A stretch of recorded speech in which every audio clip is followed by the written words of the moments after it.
don't wanna step up, you don't wanna test us, get messed up now, do you? We will protect this Ravens nest to the death, it's best you do too. We're never gonna stop us, we're headed to the top. You can bet it is locked with Joe Cool. Beach heavy with the block race, ready for the rock. Black and purple, running through our veins in each and every game that we're playing. Yes, sir. He's taking us aim and bringing the pain. His name is TT Sizzle.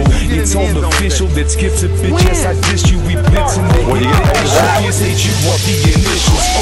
We ball so hard, university. Colors come earn your degree. What is up, Baltimore? Well, we're getting ready and we're getting close. Season is less than 2 months away, preseason a few weeks away, and training camp a week away. 22nd rookies, 25th veterans, and I believe the first practice is on the 26th. As you all know, this year it's no longer at Westminster and McDaniels College. It's going to be at the training facility, which is always closed to the public for the most part. There's going to be a sweepstakes where you can enter to go see them if you're a lucky fan. You can also go see them at Annapolis at the Navy Marine Stadium, which is going to be free, I believe, to the public. There's also one at Stevenson University, I believe, and then there's one, of course, at M&T Bank Stadium, August the 4th at 5 o'clock, which is open to the public, of course, and that's where all the most of the people are going to be at M&T Bank. Now, this is the third year they've had it at the bank, and last year I missed it. This year I will be there to see it. So August the 4th. Big questions going into camp is who's going to fill the shoes of Terrell Suggs. Big shoes to fill, and trust me, in his absence, the enemy will exploit that, no matter who's there. That's why you kind of want to look at a veteran. Maybe Paul Kruger. He needs to step his game up. He has a tendency to slack off a little bit, but he can intercept. He loves to get to the quarterback. He knows his team well. Sergio Kindle, I want to see him in camp. I mean, he hasn't played a game in a very long time. If he can get in camp and show us some skills and go in and play a game in Terrell Suggs' shoes and will do well, thumbs up and hats off to him. And of course, Courtney Upshaw from Alabama, Hubbard-type, Jared Johnson-type football player, loves to get to the quarterback, has a lot of energy, athletic, loves to force fumbles, plays with tremendous attitude in the game, and it kind of a little bit reminds me of Suggs. So we want to see him in camp as well. Maybe he starts day one. We want to see Jamil McClain again continue that maturity. Last year really surprised me how mature he got, the leadership role, the absence of Ray Lewis. He took over that team on his shoulders and really showed us a lot of skills. We thought, oh, Ray's gone, team's going to fall apart, and he really showed us those skills. Terrence Cody, want to see him play well again this year, want to see more out of him. Of course, Haloti Ngata is going to do his thing. Bernard Pollin, somebody who can be blitzed in 1 second, the other minute you turn around, he's in the back waiting for you. Now, just because he's there, I do want to see something out of people like Sincosta-Dine. I want to see something out of Emmanuel Cook. Young football players, tremendous talent, raw talent that can be developed into playing like a Raven. I really want to see that between Sincosta-Dine and Emmanuel Cook. But Bernard Pollin, tremendous player to this football team. Ed Reed, he will play this year. We really had no doubts, kind of wondered, but we really had no doubts he will play this year. Tremendous contributor to this football team, always has been, always will be. Pro Bowler Ed Reed, the ball hog. Again, took a break with his family. We can understand that.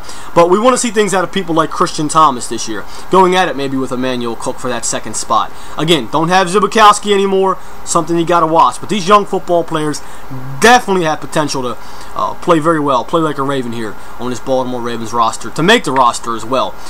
This secondary has the potential to be one of the best in the league. You know, people like Ladarius Webb. People like Kerry Williams. People like Jimmy Smith. These guys, tremendous last year, one of the best, has the potential to be the best cornerback tandem in the league this year.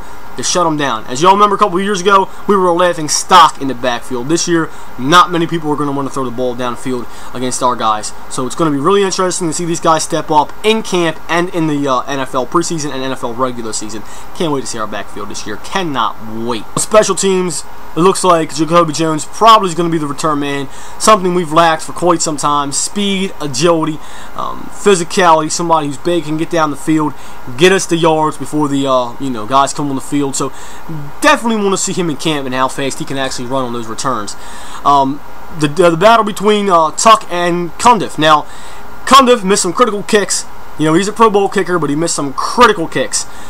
So I know what you're saying. Get rid of him, bring in Justin Tuck. But you got to remember, he's a rookie. He's kicking 70, 60, 65-yard field goals.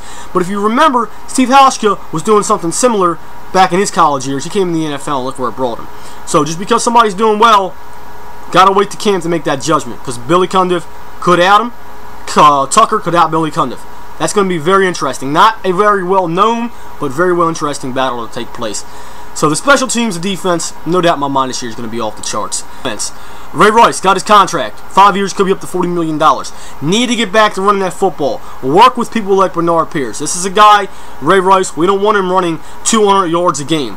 Kind of space it out a little bit, even it up a little bit. But Ray Rice, he got the money. Play like the money. Flacco wants a top flight contract. No doubt in my mind he can be a top flight quarterback. But you got to think, give him the money, is he going to play that well? So I want to see him, how he's developed this offseason. Can he play, and can he silence the haters? And there's no doubt in my mind he can do that. You look at our tight end position between Pitta and Dixon. You know, we lost Heap. Everybody was like, oh, we're going to suck at the tight end position. They really showed a lot of people, silenced the haters up. Blocking very well. Incredible hands on these guys, on these young football players. And they tremendous value to this football team. And I can't wait to see them in camp and see how they've matured this offseason. Of course, the offensive line, the most important thing. Offensive line has not been anchored for quite some time. We need it anchored. If it can be anchored, we got the run game. We got the passing game with Bolden, Torrey Smith. We want to see more out of Tannen Doss this year and Laquan Williams. Where does Streeter fall in? Anyway, you're looking at the offensive line. You look at the battle maybe between Bobby Williams and Kaleka Ismaili, the rookie. Williams played 8 years with the Bengals. No doubt in my mind he's probably going to win that spot or win Ben Grubbs' spot. Where does Ja Reed fall into the mix at tackle? Are they going to really, you know, work Michael Orr left to right throughout the season? How's that going to hurt? You know, what are they going to do with that offensive line to make sure it's anchored? So those battles are really, you know, important to pay attention to as well. But I'm telling you, this team, a lot of potential this year, and a lot of potential to be great. I mean, great secondary, great defense, and great offense. And again, we'll dig more into training camp. It's going to be the last video you see from Joe. Do previews throughout training camp on different positions. And until next time, peace out, guys.